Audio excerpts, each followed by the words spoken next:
welcome you all. I'm so delighted to meet you and to see you. Thank you for having us. Yeah, thank you for asking us.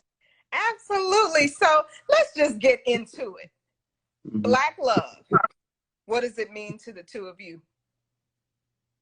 I'm gonna let her start first. Smart man. To me, Black love is special, man. And I think to me, it's so special because we've had to go through so many trials and tribulations as a culture to get to where we are. And a lot of that is hinged on Black love and Black families and the togetherness and us putting each other on our shoulders, you know, like wives supporting their husbands while they were working, husbands having to support the wives while they were home taking care of the kids. And so for me, it's special, it's different, it's funky, it's so, you know what I'm saying? It's just very different. I like the way that we love on each other. I like how we as Black love express our love to each other. I'll see things in my feed from time to time where they'll have Black love clips. It could be a husband and wife just dancing in the kitchen on a Saturday. You know what I'm saying? That kind of stuff moves me as an African American. And I love the way Black people show their love for each other in various ways. Oh, me too. Come on, Maurice. Bring it on. Come on. That's a great answer. Wow. Right. I gotta go. I should have went first. Right. Okay. I think for me, Black love, I like to think more so historically about it. It's what's kept us together. You know, a lot of us can't go too far back to find our roots. You know, we end at slavery here, especially in America, and it's been what's carried us through. Oftentimes, even seeing, you know, families split up, but it was the love that brought, you know, everybody together, taught the stories of yesteryear, you know, forward, and then to see that we're still here, we're still kicking, and we're still growing, man. Black love is the reason why. Build a nation. You all have no idea how much I am aligned with what you are saying. You know, one of the things we say in our community is Black love is a community affair, right? Because it really takes your tribe, right? Whoever you define your tribe to be, right? To hold you down, to keep you accountable, to love on you when you need it, to hug on you when you need it, to kick you in the butt just a little bit when you need it, so that you remember what it's all about. And you know, it's interesting with us having the platforms that we have. What a blessing to be on the network that we're on and to be able to have the connection in our community in this conversation of Black love. You know, one of the things that I talk about, you know, in the best way, you know, you should commit a murder every day, and the murder is to your ego, right? Because that ego will sure enough get you in trouble, won't it? Oh my God, won't it? It will get you in trouble, especially in relationships. It is that, it's that simple weak link when it's not managed and when it's not under control, when it's not checked, right? So when it comes to your relationship and that conversation about the ego, what would you say to couples that are really, they're trying to get that yummy love, you know, they're trying to hold it down and make it move into the future? What would you say to them about the ego? I can tell you Y'all both said, from I guess from a male's perspective and my perspective, killing the ego, that murder that you're describing, is extremely important, because oftentimes a little "I'm sorry" goes a long way. Wait a minute. Maurice, wait a minute. Say it one more time. One more time for the people in the back. Sometimes that "I'm sorry." I mean, and the only thing, especially when you know you're wrong, the only thing that stops you from saying anything that you know you should say is the ego. I don't want to I don't need to tell her I'm sorry. You know what? Maybe she should be telling me she's sorry, right? Right. Even though you know you're wrong. So, I mean, it's a balancing act, of course, with relationships, but ultimately, I think that probably that would be probably number one for me. Right? Isn't it funny though, Maurice? It's like to survive and to thrive, you gotta check it. But Right. sometimes it'll box with you, won't it? Yes. And it'll be like you make her tell you I'm sorry. Just don't say Right. You can hold out the longest. Say it. Listen, what about you, Kimmi? What would you say about the ego? Well, like we both did the whole thing because we both have pretty big egos. Yeah. And I think my advice to anybody is that it takes time. And if you are vested in your relationship, you will understand how to get your ego in check for the betterment of your relationship. And there's some people who have a hard time with that. I mean, and that's like just legitimately so. A lot of people compliment us a lot on the show, but we've gotten to where we are because we've had mountains to climb. Yeah. And one of those mountains was our communication with those egos.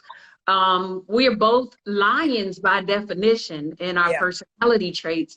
And so sometimes it did make it hard for us to sit back and apologize to the next person. And we had to learn to communicate our way through that because we wanted to, you know? And so you have to want to, because the ego catch, and he still spurs his head every now and then, you know. Listen. I'm not even gonna act like he never shows up because he does. Who is he? Why are we blaming ego as a he? I named it a he. Why does the ego have to be a he? I named it a he. I don't like this. Maurice is like, now wait a minute now. Hold on, why he gotta be a he? I see what you're doing. That's so funny. It's my answer. It's my story. So I need to name the characters in my story. That's right. I got you, sis. I got you. You know, but what is so challenging sometimes is how convincing the ego can be that it really has your back. Like you really got to know what it sounds like. You got to know who you're talking to when you're, because it's a straight conversation. Something goes down, and the ego always, I tell couples, the ego will make you an offer. And it will seem like the most incredible offer. And when you start negotiating that offer, you got to realize, now, wait a minute, hold up. Why am I talking to you and not talking to her? Why am I talking to you and not talking to him? Right. You're about to make me spend a whole lot of money trying to write checks that my behind can't cash. So I'm not going to talk to you no more. Right. Right? But it's so convincing, though, isn't it? And in those moments, can you talk to our audience, everybody, if you're just joining, what a joy to have Maurice and Kimmi from Love and Marriage Huntsville. They look good. They're talking good stuff. We enjoy watching them on OWN. What a blessing to have them. And we're talking about the ego, just in case you just got here. You know, what would you say to the audience? You want people to learn about how you manage yourselves as it relates to ego in marriage, as what you would say, Kimmi, we're two lions. You know, we are bossing. We are making things happen and making moves and taking care of our family and building legacy. But then when it comes to that ego, we got to line up and try to make it work. What would you advise to couples that's a challenge for them? In all honesty, I am a huge proponent of therapy, huge proponent of counselors and that kind of thing, because in all honesty, we got that information from our premarital counseling in regards to us being lions and the egos getting in the way of us facilitating or coming to resolutions in our disagreements. And sometimes it's not always about being right. Like you want to prove that you're right. You want the other person to be wrong. Sometimes the bigger ego is knowing that you're right and still apologizing to move on. Come on now. That's the bigger ego. Like, I don't have to be right this time. I'd much rather be happy. I'd much Maurice, rather be Maurice, don't happy. say nothing. Don't say nothing Right. now, Maurice. Let it go, bruh. Let it grow. Just put the pillow. Put that pillow over your face. Don't say nothing. I love it. But that's a learning curve for Yeah. many. Yeah. And if you are not in a position where you feel that that's something you can maneuver, I suggest you get a counselor or a therapist or a life coach, Yeah. somebody who's able to help you kind of turn the corner on that concept and understand it better. Because at the end of the day, in business, in relationships, in families, it's usually the one thing that holds you back. Right. If you can't reel it in here, you probably can't reel it in at work. You probably can't reel it in your families. And so you lose control all over when you aren't able to control the ego portion. Yeah. Mm-hmm. Yeah. Maurice, what you got? What you got? I think that ego, oftentimes ego left unchecked is a problem, like what Kimmi was just saying. However, ego also is what propels people to success at times. So when no one else believes, your ego is the one that gives you confidence. Your ego is the one that can propel you forward. So what you have to do is understand that it's a balancing act. This ego that is a protection mechanism in one aspect is also a weapon in another, right? Yeah. And if it's a weapon and it's used to weaponize against your lovely mate, then you might have to put a pillow over your face and not comment when that moment comes. Yeah, God. Yeah, that God. might be your struggle point. Let the moment pass. Let the moment I pass. tell folks, just hold tight. Let the moment pass. Part of who I am, even on the show, you get lots of questions, you get DMs, you'll have people that say, oh, you're passive when it comes to Maurice or this, that, and the other. I pick my battles. My ego allows me to pick my battles. Everything isn't a fight. Like, everything isn't a situation of I gotta win or I gotta be on top. And I think that's like a really big part. Like, some stuff just isn't worth the fight. It just really isn't. At the end of the day, when you look at what's in jeopardy of the conversation, some stuff just isn't worth the fight. Yeah. Yeah. And one thing that I talk to couples about is really understanding your partner's growth. Really understanding where they are and what their growth pattern is, right? It's you hate to compare it to kids, but if you watch kids, they have a pattern, right? They got to get in trouble about that twice. And on the third day, right? Then it's like, okay, he got it. He got to get on punishment for that twice. And on the third time, he's going to be like, now, wait a minute. Right. Come on now. Something is not right. She got to get in trouble and be on punishment 3 times. And on the 4th time, she's going to get the lesson. So sometimes, too, it's being able to have enough grace to see where the other person is and say, Now, we had an argument about that 6 months ago. I remember it well. They ain't cussing this time. Right. They ain't out their mind this time. Right. We're turning a corner on this conversation. Correct. So fix it, Jesus. let me put this pillow over my face and let this moment pass. Let me let this moment pass. I need you to bring this full circle for me. Right. Because I'm not going to fight you at the mat. We talk about in our tribe, Crystal and I talk to couples and singles all the time about coming to the mat versus coming to the table. If every time we have a disagreement, your ego literally wants to take me to the boxing ring, your ego wants to fight me until I am debilitated. How many times can we do that? You can't.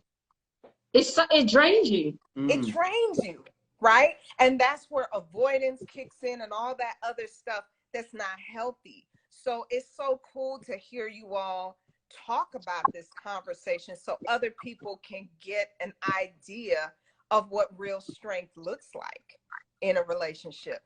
And be clear, it takes time. I don't ever want people to leave a conversation that we've done where they think it's happy-go-lucky, you know, like kicks and giggles all the time. It takes time. We've been together 7 years before we got married.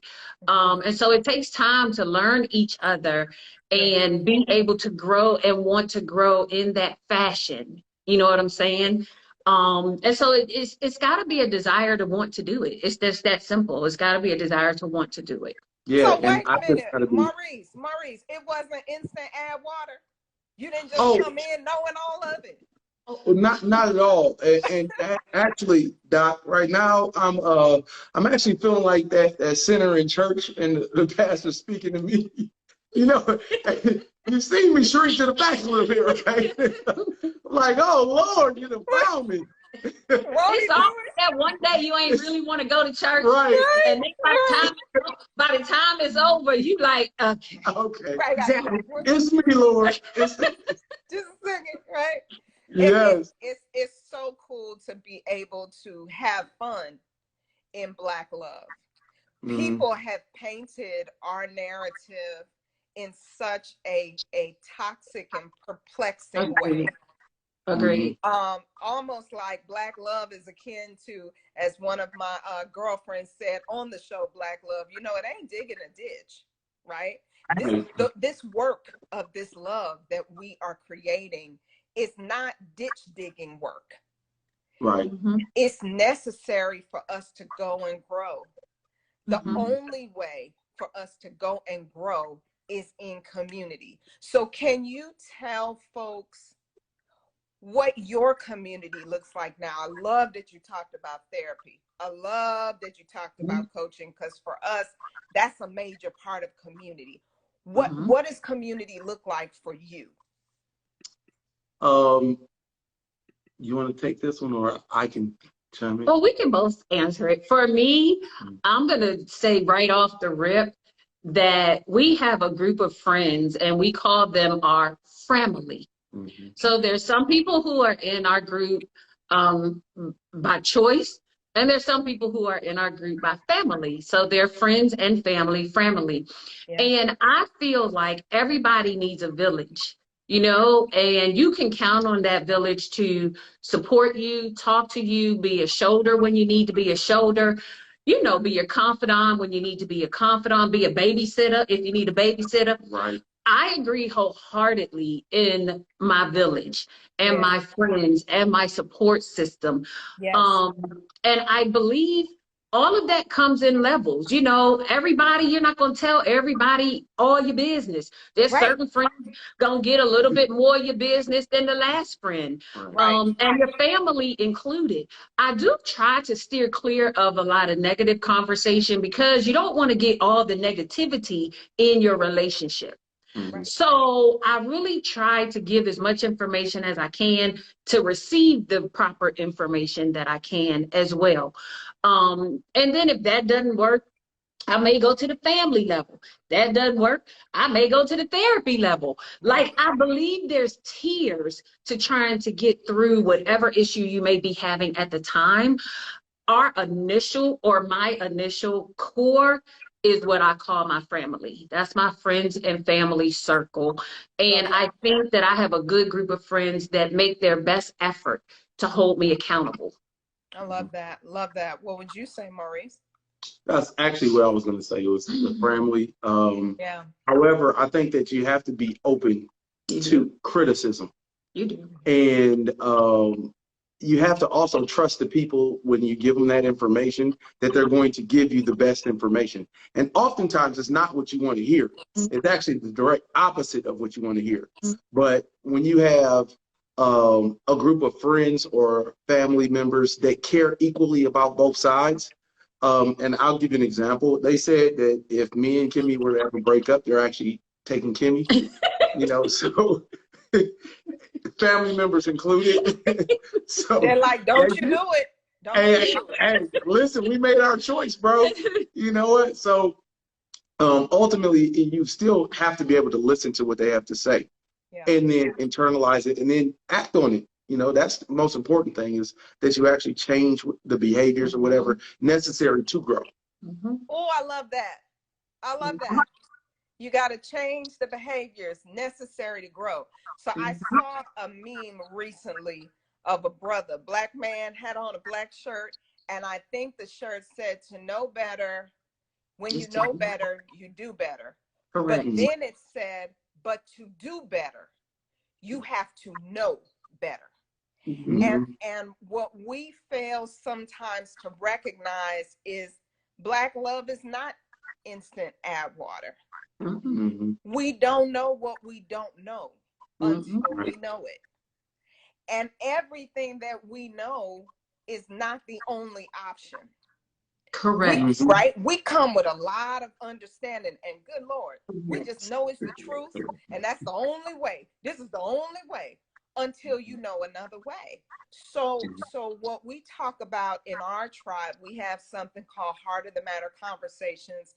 Thank y'all so much for being a part of the Heart of the Matter conversation in this way. But what we talk about is the fact that, you know, as Black people, as brilliant as we are, in this conversation of relationships, we've got some limitations, and we don't even know. We don't even know that some of what we're using is the back of a shoe for a hammer, because that's all we got. That's all we got. We're using a butter knife trying to build a skyscraper. It's like, hey, wait a minute. There are other options, and it doesn't take anything away from you that you don't have all the tools to build what you see in your future or what you desire. But isn't it time to get some? Correct. Right. It is. Correct. It is. It tickled me that you used that as an example. As a single parent, when Jalen was younger, maybe 3 or 4, I used to cut the grass, and I would take him with me and sit him on my lap while I cut the grass. Come on, grass. Listen, I had to do it. So I would take him with me. That would be some time we spent together, right? However, the lawnmower didn't work well. And so every time I had to go and get ready to cut the grass, I had to get the jumper cables and hook up the lawnmower and hook it up to my car and jump the lawnmower off so I could cut the grass. So one day we were in the house, I'm putting on my clothes, and he said, "What we gonna do, Mommy?" I said, "We're gonna go cut the grass." And so I said, "Finish putting your clothes on." So I put my clothes on, came outside, and he was in the garage getting the jumper cables. Yes. He was getting the jumper cables. Yes. And that's what I'm saying. That's all he knew. That's all he knew was that in order to cut the grass, we had to jump off the lawnmower. And so in that moment, I said, listen, there's a different way to do this. Right. There's a different way to do this. Get a battery, like, you know, do something different. But I always get tickled with that example because that's all he knew. All he knew was that when it's time to cut the grass, we need to go get the jumper cables. And there's no penalty. If that's what you've known and that's what you've been taught, then that's what you know and that's what you've been taught.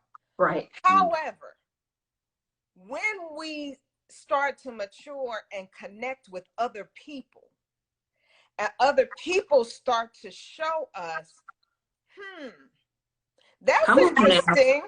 Come on now. That really, I've never done it that way, right?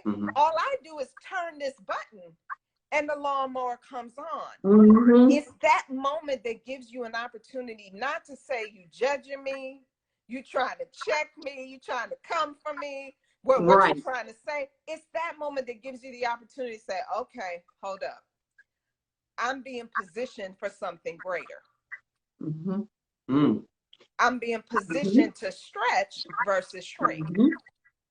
I may not know how to stretch, but I know those are the options that are being presented right in this moment. Shrink, stretch.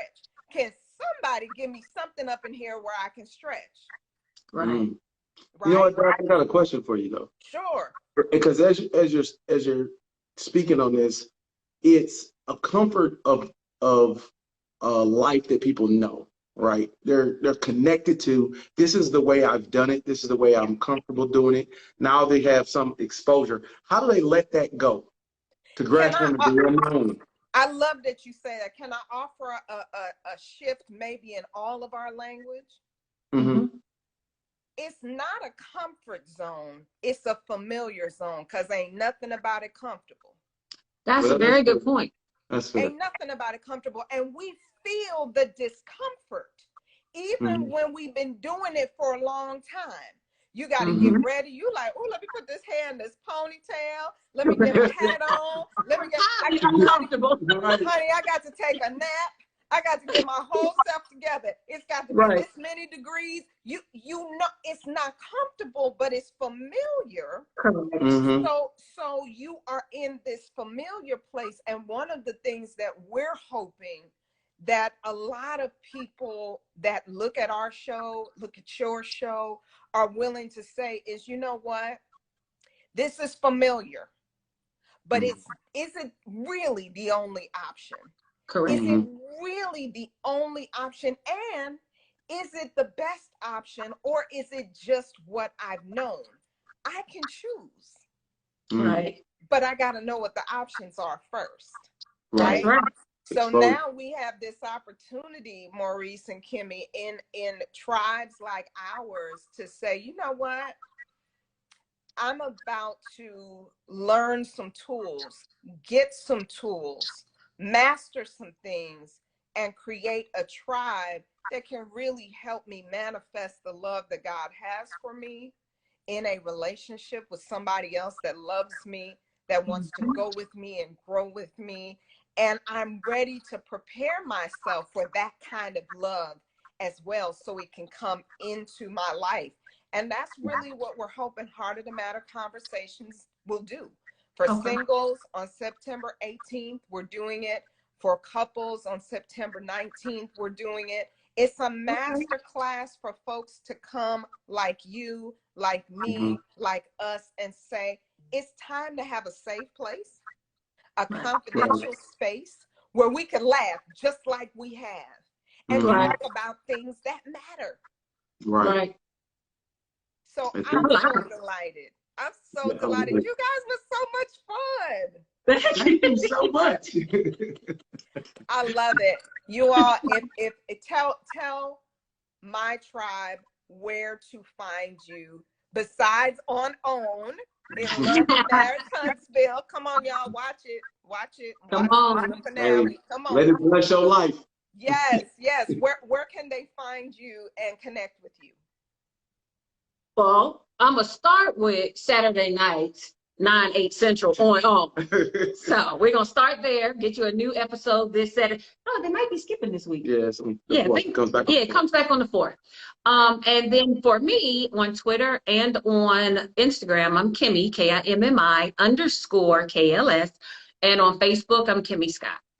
I'm Miami Reese on Twitter and IG. And on Facebook, I'm Maurice J. Scott. And you can also meet us at thekimzone.com. Because that's everything us. More me of us, but you know, he's over there too. But us nonetheless.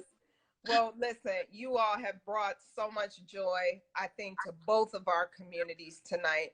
It is a blessing to be on the same network with you. Agreed. Thank you. Wishing your marriage and your future and your legacy nothing but good, nothing but love, nothing but God's best and positivity to you. Thank you so much for coming and hanging out. And thanks for them nuggets that you gave to me today. Come on now, Maurice. You get to walk around. I'm the left church good. Kimmi, he gets to walk around and be like, I put that pillow on my face. A brother is managing himself. You see what I'm saying? I'm going to remind him. When I put that pillow up, I'm going to remind him of this conversation. Yep. Don't say nothing to me. I love it. Love you guys. Have a wonderful week. Thank and you. We'll talk to you soon. Thank you, dear. Thank you. Bye-bye. Bye-bye.